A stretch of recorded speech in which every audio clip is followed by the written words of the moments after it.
예, 하하하하. 안녕하십니까. 사람이 먼저인 시사 어딥니까? 예, 그렇죠. 시사는 최강이 먼저죠.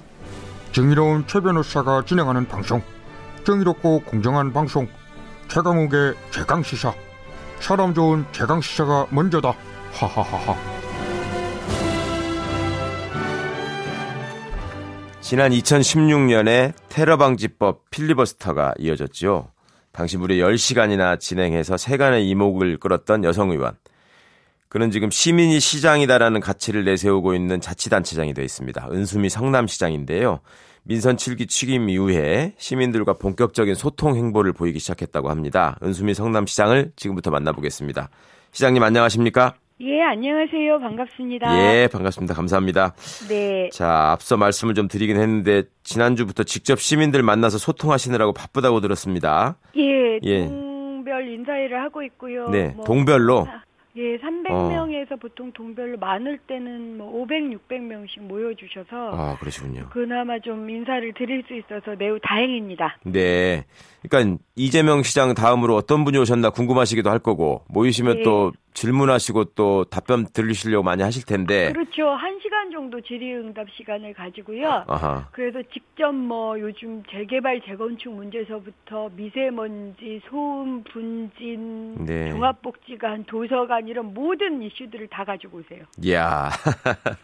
시장님 부담스러우시겠는데요? 아니요. 네. 근데 시장은 제가 그렇게 약속을 드렸거든요. 네. 시민들 아침과 저녁을 살피는 따뜻한 시정을 펼치겠다. 이고 네. 또 시장은 그래야 된다고 생각을 하기 때문에 일단 말씀을 주시고 의견을 주시는 것만 해도 저는 굉장히 좋더라고요. 예. 자, 아동수당 얘기 많이 들으실 것 같아요. 네, 이게 이제 현행 아동수당법은 수급 대상을 만 0에서 5세 아동을 둔 2인 이상 가구 가운데 소득과 재산이 하위 90%에 해당하는 분으로 제한을 하고 있다는데 네. 성남시는 지금 지급 범위를 100%로 확대하겠다. 이렇게 지금 발표하셔서 주목을 받고 있는데요. 예. 네. 이걸 왜 추진하고 계시는 겁니까? 100%. 우선 굉장히 불공평해요. 네. 그러니까 왜 그러냐면 소득 지금이 정확하게 액수가 얼마인지 지금 제가 기억이 안 나는데 한 소득 7천만 원 네. 정도부터는 이제 해당이 안 되는데 네, 소득 7천만 원이 어느 정도 수준이냐면 맞벌이 부부가 300만 원씩 월을 두 명이 벌면 네. 그럼 소득 7천이 돼요. 그렇죠. 근데 원래 맞벌이 부부들은 아이들 케어, 아동 케어 돈을 더 쓰시거든요. 네. 그런데 단지 월 300만 원 정도를 각각 번다는 이유로 제외시킨다? 이건 말이 좀 안 되잖아요. 네. 근데 이런 불공평함도 있지만 더 나아가서 이렇게 걸러내는 비용이 훨씬 더 많이 들어요. 아, 네네. 그러니까 매월 걸러내야죠. 네. 소득도 변경되니까 그것도 또 점검해야죠. 네. 그다음에 이게 또 부정수급이 아닌가 또 점검해야 돼요. 네. 이런 행정 비용이 굉장히 많이 들고 그다음에 이것 때문에 또 상위 10% 인증이 돼버리는 거잖아요. 그렇죠. 그런 행정 비용이나 사회적 비용을 생각한다면 아예 그 비용을 그냥 다 드리고 네. 그리고 나중에 세금을 제대로 받으면 되는 거죠.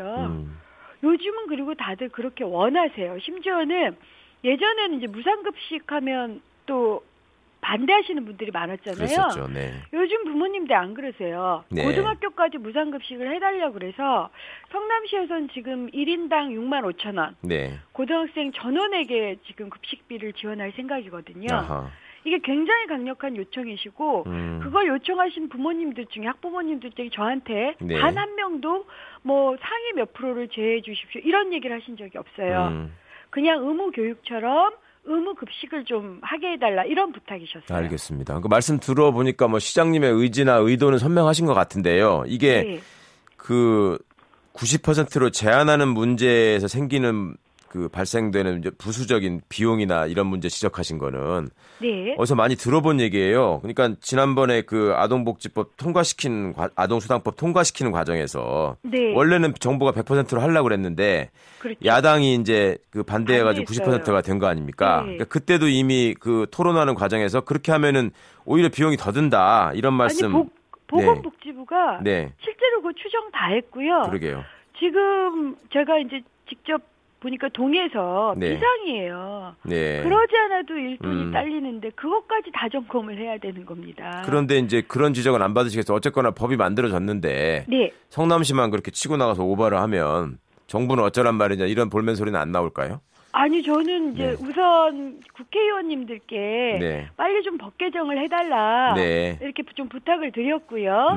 그리고 여당은 굉장히 긍정적으로 대답을 하셨어요. 아하, 그래서 연말이라도 좀 법 개정을 해주십시오. 왜냐하면 저희들도 나머지 10%를 국비를 못 받고 저희들이 전액 부담을 해야 되잖아요. 그러시겠죠, 당연히. 그러니까 이게 만만치 않아요. 얼마 정도 돼요, 규모가? 약 50억, 최소 50억 정도는 들거든요, 연간. 그러니까 이걸 국비를 다시 받게 되면 굉장히 줄게 돼요. 그러니까 저는 이제 그 부탁을 드렸고 또 하나는 법적으로 하등 문제가 없는 게 이건 이제 아동수당 플러스라고 해서 다른 법제도로 결합을 시키는 거거든요. 요건 뭐 조례상 가능한 문제여서 법적 충돌은 현재는 없습니다. 지금 현재 그러면 50억 정도 추가 부담하셔야 되는 거는 어떻게 연간. 충당하실 거예요? 연간. 지금 이제 저희가 재정을 쭉 봤는데 마침 좀 세수가 늘었습니다. 이번에 아마 국가적으로도 세수가 는 것 같아요. 근데 성남도 그래요. 그래서 이제 그걸로 충당하는 문제가 없다. 충당 가능합니다. 알겠습니다. 근데 이제 아동수당 플러스라고 표현을 해주셨는데 이게 지금 현금이 아니라 지역화폐로 지급하시는 방법. 그것 때문에 이제 논란이 많았는데요. 그럴 것 같더라고요. 제가 지금 학부모님들하고 이제 얘기를 시작했고 어린이집 원장님, 유치원 원장님 등등 그다음에 상인들께 또 다 했는데 가장 쉬운 방법을 도입하기로 했습니다. 카드로 드리려고요. 아하, 카드로요. 그러니까 체크카드 형식이라고 생각을 하시면 됩니다. 그래서 은행하고 손을 잡는 거여서 은행에서 카드는 배달을 해드리거든요. 그러니까 뭐 받으러 오거나 뭐 배달 문제 이건 전혀 없고요. 그다음에 이제 가맹점 문제도 그러면 해결이 됐습니다. 카드에서 대기업 대형 쇼핑몰 이쪽만 막아주고 지역에 있는 전체 상권. 그러니까 우리가 가맹점이 한 7,400개 돼요. 상품권인데 지역에 실제로 동네 상권 한 45,000개 되거든요. 근데 45,000개 전체가 대상이 됩니다. 카드니까. 그리고 이제 여기 하나의 문제, 두 가지 문제가 있는데 하나는 전통 그 상가 중에 아직 카드 단말기가 없는 데가 있으세요. 그렇겠죠. 그건 지원해 드립니다. 단말기를 직접 직접 지원해 드릴 거고요. 그다음에 여전히 10만 원이 아니라 11만 원 드리는 건 그래도 불편함이 있으니까요. 계속 드릴 거고 더 나아가서 이제 카드 수수료가 또 문제가 되잖아요. 그렇겠죠. 0.8% 정도인데 이 카드 수수료도 상인들 그러니까 지금 전통 시장이나 골목 경제가 굉장히 좀 어려워요. 이분들을 위해서 지원을 해드리는 걸로 그렇게 설계를 해도 그 종이 상품권을 드리는 것보다 훨씬 더 효과적이고 그다음 가격도 그러니까 비용도 더 들지 않습니다. 많이 고민해서 발전시킨 것 같긴 한데 이제 엄마들의 불만은 또 그것도 있잖아요. 이게 인터넷에서 공동 구매하면은 6만 원이면 살 수 있는 걸 동네 가게에서 사면 10만 원이다. 그러니까 동네에서만 써야 되니까 내가 유모차 끌고 거기까지 가야 되는데 뭐 이런 불만들이 있으신 것 같아요. 월 지금 이제 중원구 같은 경우는 원도심은 월 평균 300만 원 정도의 소득이시더라고요. 300만 원에서 이제 10만 원, 정확하게 11만 원을 더 드리는 거잖아요. 그럼 311만 원을 설계를 하실 때 그래도 동네에서 동네 빵집이다, 동네 미장원의 동네 약국이나 이런 데서 한 10만 원 정도는 써주신다 그러면 우리 아이들을 위한 공동체도 살아나고 그다음에 요즘 최저임금 올리느냐 자영업 죽는다 이것 때문에 난리가 나고 있잖아요. 이 문제도 상당 정도 해결할 수가 있습니다. 그래서 사실은 부모님들께서 지역 경제를 한편으로 살리면서도 아이들을 위해서 뭐 피자집이든 이런 데도 가실 수 있으니까요. 알겠습니다. 거기서도 써줄 수 있는 일석이조 효과가 있고 그다음에 불편함은 최소화시킬 거고요. 이게 1단계고 2단계 온라인몰은 구축을 할 겁니다. 온라인몰까지? 온라인몰 구축할 겁니다. 알겠습니다. 저희들이 지역 상권 전체로 해서 지금도 체크카드면 그 지역 상권들 중에 자기 홈페이지가 있는 경우는 쓸 수가 있어요. 하지만 그게 불편하니까 시가 직접 지원을 해서 온라인몰을 구축하고 구매나 뭐 배달 문제까지도 저희들이 적극적으로 검토를 하고 있습니다. 꼭 성공한 정책이 돼서 전국적으로 확산되면 참 좋겠습니다. 그러면 저희들이 이 9대1을 기울어진 구조를 좀 해결할 수 있지 않을까. 제가 9대1이라고 하는 게 알겠습니다. 일자리는 자영업이나 창업이나 중소기업에서 이 일자리는 만들어지는데 돈은 대기업이 가져가요. 그래서 돈 구조로 보면 9대1이에요. 네. 지금 대기업, 그렇군요. 1000인 이상 대기업 일자리는 10%밖에 안 되거든요. 예. 그러니까 나머지 90%에서 일자리를 만들고 거기서 우리의 미래를 보는 방식이어서 그걸 위해서 뭐 완벽한 해결책은 아니지만 그래도 조금은 이 9대1 구조를 7대3 정도로는 좀 바꾸어 볼 수 있지 않을까 이렇게 생각을 하고 있어서 지금 학부모님들 직접 만나서 토론회도 하고 공청회도 하는 일정을 지금 잡아놓고 있습니다. 알겠습니다. 이게 지금 성남 하면 이제 복지 정책이 간판이 되고 있는 것 같아요. 그 전국적으로 이제 유명해지고 있는데 이제 문제는 항상 걱정되는 것이 이 재원을 어떻게 마련할 거냐 하는 문제인데 예, 괜찮으시겠어요? 현재로서는 이 성남시가 지금 약간의 어려움은 있습니다. 네. 기억을 하실지 모르지만요. 박근혜 정부 때 네. 성남시의 예산, 그러니까 도로부터 받는 예산이 있었거든요. 네. 그걸 박근혜 정부 때 깎아버렸어요. 그래서 연간 마이너스 1,300억을 깎아버렸습니다. 연 1,300억이나요? 예? 네. 예. 예. 그래서 지금 그것을 다시 원상으로 회복해달라고 요구를 하고 있어요. 예. 그래서 이런 것들이 좀 해결이 될 거라고 좀 보고 있고요. 왜냐하면 굉장히 크거든요. 그렇네요. 성남하고 비슷한 경우가 수원 뭐 일부 네. 5개신가 6개신가 똑같은 불이익을 당했어요. 도에서 받을 수 있는 돈을 안 주는 방식으로 네. 그렇게 시행령을 바꿔버린 거거든요. 네. 그래서 저희들이 지금 이것과 관련해서도 행안부에 얘기를 하고 있고요.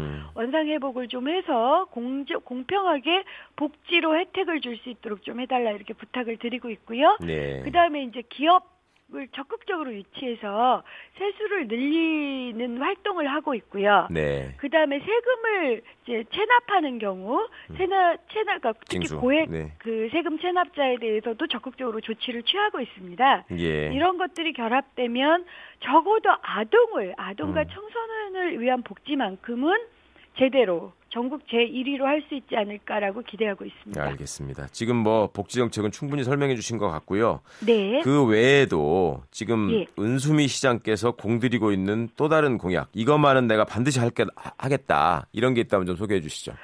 이제 시민과의 인사회에서도 반복적으로 말씀을 드리는데요. 네. 저희가 이제 아동수당이나 이런 것뿐만이 아니라 시민의 소리를 듣고 시민이 참여하는 시정을 하겠다. 그래서 시민청원대든가 시정위원회라든가 어쨌든 이런 것들을 지금 집중하고 있습니다. 네. 그래서 이런 걸 할 수 있는 기획단을 만들었고요. 네. 예, 그래서 3개월 정도의 기간을 두고 공약도 점검하면서 특히 시민이 시장인 성남을 만들기 위한 제반 조치들, 이것들을 이제 탑재하기 위해서 적극적으로 지금 움직이고 있거든요. 네. 특히 이제는 세상이 좀 바뀐 것 같아요. 네. 예전에는 시가 일방적으로 좀 하면 그냥 따라주시기도 했는데 지금 그렇지 않잖아요. 소통하고 참여하시고 공감하고 공유하고 좀 이런 것들이 확대된 것 같고요. 그래서 그 약속 중에 제가 첫 번째는 이제 공유를 하겠다. 그러니까 정보 공유를 하기 위해서 지금 데이터 센터를 만들려고 준비하고 있어요. 그래서 양극화 지수부터 온갖 데이터의 공유, 특히 예를 들어서 빈 공간, 빈 주차장 이런 것들을 앱을 깔아가지고 공유할 수 있는 시스템까지 지금 준비 단계에 있고요. 지금 적극적으로 점검을 하고 있습니다. 요게 제가 지금 가장 주력을 하고 있는 거고 두 번째로 이제 아동수당에서도 말씀드렸지만 지역경제 활성화가 전 좀 심각하다고 생각을 하고 있습니다. 그러니까 전국적으로 돈은 늘고 있어요, 실제로. 그런데 직장인과 자영업까지 합한 평균적인 시민들의 소득이 안 늘어요. 그러니까 돈이 위로 올라가고 있는 거죠. 그래서 상위 1%의 뭐 부동산에 쌓인다든가 혹은 뭐 사내 유보금으로 쌓인다든가 이게 대기업들하고 얘기를 해보면 대기업들은 돈을 쌓고 있는 건 그건 맞는데 투자할 데가 없다라고 얘기를 하세요. 그리고 더 이상 일자리가 늘지도 않고요. 그러니까 대기업에서는 왜냐하면 첨단 하이테크 산업에서는 일자리가 늘기가 좀 쉽지가 않죠. 그러면 지역 경제에 에서 일자리가 늘게 돼 있거든요. 예. 그다음에 이런 지역 경제를 활성화시켜야 되는 게 이제 굉장히 중요한 과제여서 제가 시민과 인사회를 할 때마다 상인들께서 참석하셔서 그 요구를 하세요. 상가를 리모델링 해달라서부터 시작해서 지역의 젊은 소비가 가능한 젊은 계층들을 좀 더 거주시켜서 생산과 소비와 지역 경제가 합해지도록 해달라라는 요구에 이르기까지, 그리고 교통이나 주차장 문제도 지역 경제 활성화를 위해서 필요하다. 심지어는 알겠습니다. 네. 예, 들어와 있는 기업들하고 주민들 간의 협의체도 좀 만들어 달라는 요구. 시민과 소통하는 하여튼 그렇죠. 예, 참여 시장으로서의 시장님이 꼭 성공하시기를 바랍니다. 고맙습니다. 감사합니다. 네, 은수미 성남시장이었습니다.